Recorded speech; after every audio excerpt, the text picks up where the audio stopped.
राधे, जय श्री कृष्णा। आज मैं आपको पुरुषोत्तम मास के महात्म्य का 27वां अध्याय सुनाने जा रही हूँ। कथा सुनने से पहले अगर अभी तक आपने मेरे चैनल को सब्सक्राइब नहीं किया है तो कृपया मेरे चैनल को सब्सक्राइब करें, साथ में बेल जरूर प्रेस करें ताकि मेरे आगे आने वाले वीडियो की नोटिफिकेशन आपको सबसे पहले मिले। और अगर आपको महात्म्य अच्छा लगे तो कमेंट बॉक्स में जय हो पुरुषोत्तम भगवान की जरूर लिखें। धन्यवाद। महात्म्य इस प्रकार है। श्री नारायण बोले कि हे नारद जी, इस प्रकार वाल्मीकि मुनि के कहकर चुप होने पर राजा दर्दनवा ने उनको नमस्कार किया और फिर भक्ति पूर्वक अपनी स्त्री सहित मुनि का पूजन किया। पूजा को अंगीकार कर मुनि आशीर्वाद देते हुए बोले, हे राजन, तेरा कल्याण हो। अब मैं पाप नाशिनी सरयू नदी की संध्या करने के लिए जा रहा हूँ। इस समय सायंकाल हो रहा है। ऐसा कहकर वाल्मीकि मुनि तत्काल चले गए।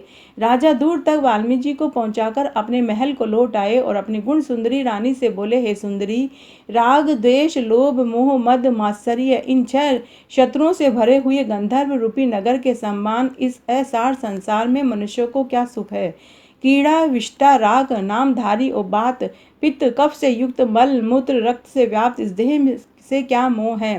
हे प्रिय, मैं इस क्षणभंगुर शरीर से दुर्भ पदार्थ की भांति के लिए पुरुषोत्तम का स्मरण करने वन को जाता हूँ। यह सुनकर पतिव्रता गुण सुंदरी विनय से नम्रता पूर्वक दुखित हो हाथ जोड़कर अपने पति से बोली, हे भूपते, मैं भी आपके साथ चलूंगी, क्योंकि पतिव्रता स्त्रियों के तो पति ही देवता हैं। जो स्त्री पति के चले जाने पर पुत्र के घर में रहती है वह पुत्र वधू के अधीन हो पराये घर में कुतिया की भांति रहती है। पिता और पुत्र सभी थोड़ा ही साथ देते हैं, परंतु सब कुछ वास्तु देने वाला एकमात्र पति ही होता है। तो फिर ऐसे पति भर्ता के साथ कौन सी स्त्री न जाएगी। इस प्रकार अपनी प्रिया के वचन मानकर पुत्र को राज्य अभिषेक कर स्त्री सहित शीघ्र ही मुनियों की भांति वन को चले गए। दोनों स्त्री पुरुष हिमालय के निकट गंगा तट पर रहने लगे। और हे नारद, पुरुषोत्तम मास के आने पर विधि पूर्वक तीनों समय स्नान कर पुरुषोत्तम भगवान का स्मरण करते हुए स्त्री सहित तप करने लगे। ऊपर को दोनों हाथ किए बिना किसी सहारे पैर के अंगूठे के बल पर खड़ा हो आकाश में दृष्टि लगाए निराहार रहकर राजा श्री कृष्ण को जपने लगा। इस प्रकार व्रत की विधि में स्थित हुए तपोनिधि राजा की पतिव्रता रानी उनकी सेवा में तत्पर रहती थी। ऐसा करते हुए पुरुषोत्तम मास के बीतने पर वहां छोटी छोटी घंटिकाओं के जाल में बसता हुआ एक सुशोभित विमान आया। पुण्यशील और सुशील दोनों हरिगणों के सहित आए हुए उस विमान को देखकर राजा स्त्री सहित आश्चर्य में पड़ गए। विमान में बैठे हुए दोनों हरिगणों को रानी सहित राजा को नमस्कार किया। देवदूतों ने उन दोनों को विमान पर चढ़ा लिया। स्त्री सहित राजा विमान में चढ़कर सुंदर दिव्य शरीर धारण कर शीघ्र ही गोलोक को चले गए। इस प्रकार राजा पुरुषोत्तम मास में तप करके निर्भय लोक में जाकर हरि के निकट आनंद करने लगे। और राजा की पतिव्रता स्त्री भी पुरुषोत्तम मास में जप करते हुए अपने पति की सेवा करते हुए पति लोक को गई। श्री नारायण बोले, हे नारद जी, मेरी एक जीवा है, अतः इस समय मैं उसका क्या वर्णन करूं। इस पृथ्वी पर पुरुषोत्तम मास के समान अन्य कुछ भी नहीं है। हजारों जन्म तक तप करने से भी वह फल प्राप्त नहीं होता जो पुरुषोत्तम मास के सेवन से प्राप्त होता है।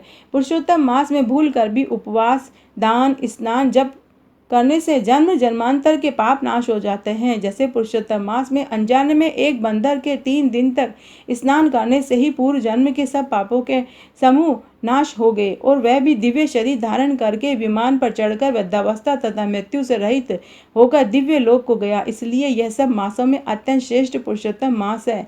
जो दुष्ट बंदर भी अनायास हरि भगवान को प्राप्त हो गया।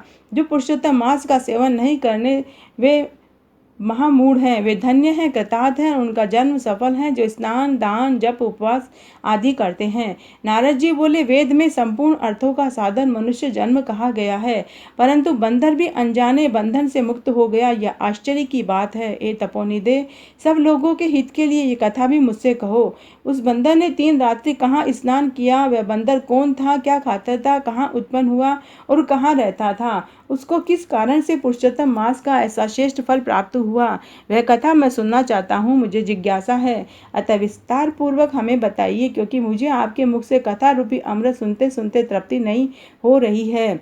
श्री नारायण बोले, केरल देश में कोई एक ब्राह्मण मधुमक्खियों की तरह नित्य प्रति धन इकट्ठा करने में लगा रहता था। वह बड़ा ही लालची और कंजूस ब्राह्मण था। इस कर्म के कारण लोक में वह कदर्य नाम से विख्यात हो गया। उसके पिता का रखा हुआ पहला नाम चित्र शर्मा था। उसने श्रेष्ठ अन्न और वस्त्रों को कभी नहीं भोगा।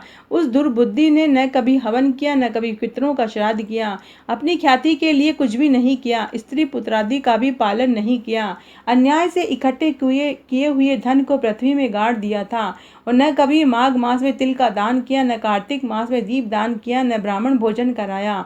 बैसाख मास में अन्न दान, व्यतिपात में स्वर्ण दान, विद्रति में चांदी का दान भी नहीं किया। सूर्य संक्रांति में भी कभी दान नहीं किया। चंद्र और सूर्य ग्रहण में भी कभी जप और हवन नहीं किया। वर्षा, वायु, धूप से दुखी दुबला काला शरीर, आंखों में आंसू भरकर सब जगह दीन वचन बोलता रहता था। वह मूर्ख धन के लोभ से सदा पृथ्वी पर विचरण करता हुआ बार बार कहता था कि मुझ गरीब ब्राह्मण को कोई कुछ दे दो। वह ब्राह्मण सायंकाल गो दूते समय तक कहीं भी नहीं बैठता था। वह जहाँ भी जाता लोग धिक्कारते थे। इससे वह जला भुना उद्विग्न मन वाला घूमता फिरता रहता था। उसका मित्र वन में विचरने वाला एक माली था। करदय ब्राह्मण उससे बार बार रो रो कर अपना दुख कहता था कि नगर निवासी लोग मेरा बड़ा तिरस्कार करते हैं, अतः इस नगरी में मेरा अब रहना उचित नहीं है। इस प्रकार करदय ब्राह्मण की अत्यंत दीन वाणी सुनकर माली को दया आ गई। शरण में आए हुए ब्राह्मण को दीन जान कर दया करता हुआ माली बोला, हे करदय, तुम मेरी इस बाड़ी में रहो। सब लोगों से तिरस्कृत ब्राह्मण करदय माली का वचन सुनकर आनंद से उस बाड़ी में रहने लगा। नित्य उस माली के साथ रहता और उसकी आज्ञा का पालन करता था, जिससे वह माली का विश्वास पात्र हो गया। माली ने उस ब्राह्मण को अपना समझकर अत्यंत विश्वास के साथ वाटिका संभालने के लिए दे दी और अपने सब काम का भार भी उसे सौंप दिया। माली अपनी बाड़ी की चिंता को छोड़कर राजमहल में नौकरी करने लगा। राजद्वार में कार्य अत्यंत होने से माली पराधीन हो गया और अपने बाग की ओर नहीं जाता था। इधर करदय फलों को निर्भय होकर आनंद से खूब खाता और बाकी सब फलों को बेच देता था। उसकी बिक्री का सब धन निर्भय हो समय रखता था। जब कभी माली पूछने लगता तो उसके आगे असत्य बोलता था कि मैंने नगर में फिर फिर कर भिक्षा मांग मांग कर खाकर अपने वन की रात दिन की रक्षा की है। मेरे पीछे से बाड़ी के फलों को पक्षी आकर खा जाते थे। देखो, बाड़ी की रखवाली करते हुए मैंने कितने पक्षी मार दिए, जिनके मांस और पंख सब जगह पड़े हैं। माली उनको देखकर अत्यंत विश्वास करके चला जाता। इस प्रकार बुढ़ापे से जर्जर शरीर वाले दुर्बुद्धि करदय को रहते 87 वर्ष बीत गए। फिर एक मूढ़ बुद्धि करदय वहीं मर गया। उसे लकड़ी और अग्नि तक नहीं मिली। बिना भोगे पाप नहीं मिटते, ऐसा वेद के ज्ञाता पंडित भी कहते हैं। वह ब्राह्मण मरने पर हाहाकार करता हुआ यमदूतों के मुग्धरों की मार खाता हुआ महाभयंकर यम मार्ग को चला। अपने किए हुए कुकर्मों को याद करके प्रलाप करता था, अहो मेरी दुर्बुद्धि, मृग तृष्णा जैसी हो गई। पवित्र भारत खंड में देवताओं को भी दुर्लभ ऐसा मनुष्य देह प्राप्त हुआ, जो धन के लोभ में फंसकर मैंने कुछ भी नहीं किया, व्यर्थ ही जन्म खोया। जो मैंने बहुत दिन तक धन इकट्ठा किया वह भी दूसरों का ही हो गया। इस समय मैं पराधीन होकर काल के पास में बंधा हुआ क्या कर सकता हूँ। मनुष्य जन्म प्राप्त करके कुछ भी शुभ कार्य नहीं किया, न दान किया, न हवन तप किया, न माघ मास में मकर के सूर्य में गंगा स्नान किया, न पुरुषोत्तम मास के अंत में 3 दिन तक उपवास किया, न कार्तिक मास में तारागणों के रहते समय प्रातःकाल स्नान किया। मैंने पुरुषार्थ का देने वाला मनुष्य शरीर भी खा पी कर पुष्ट नहीं किया। आश्चर्य है कि मेरा इकट्ठा किया हुआ सब धन पृथ्वी में ही गड़ा हुआ रह गया।